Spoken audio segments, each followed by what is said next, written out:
Vaksinasi COVID-19 untuk anak usia 6 hingga 11 tahun sudah mulai dilaksanakan sejak tanggal 14 Desember 2021. Vaksin COVID-19 yang boleh diberikan untuk anak usia 6 hingga 11 tahun di Indonesia hanyalah vaksin jenis Sinovac.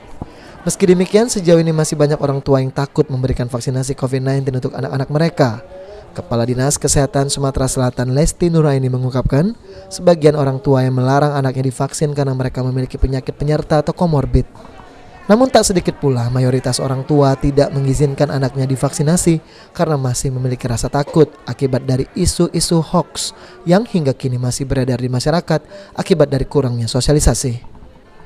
Maka dari itu Dinas Kesehatan Sumatera Selatan selalu mendorong pihak terkait termasuk media untuk bekerja sama turut mensosialisasikan serta memberitakan persoalan vaksinasi secara benar sehingga tidak menimbulkan kekeliruan di tengah masyarakat. Memang harus lakukan sosialisasi yang masif, ini tidak mudah dikatakan, tidak mudah untuk dilaksanakan. Artinya peran berbagai pihak itu sangat besar, ya.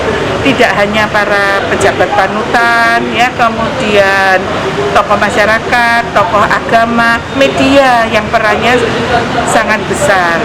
Saya minta media memberitakan hal-hal yang benar atau meluruskan hoax yang ada juga ini para ibu-ibu, bapak-bapak, orang tuanya ini juga aktif mengikuti media sosial gitu ya.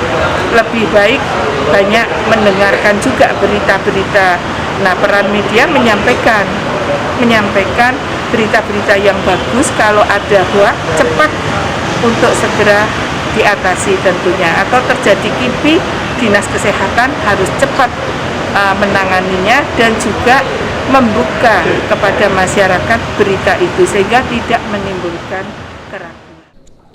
Diketahui berdasarkan survei dari sumber Perhimpunan Pendidikan dan Guru P2G beberapa waktu lalu menunjukkan sebesar 23,5% orang tua ragu-ragu anaknya divaksin dan 13,2% orang tua tidak setuju terhadap vaksinasi COVID-19 untuk anak, di mana alasan paling kuat adalah para orang tua khawatir dengan dampak buruk pada anak setelah divaksinasi.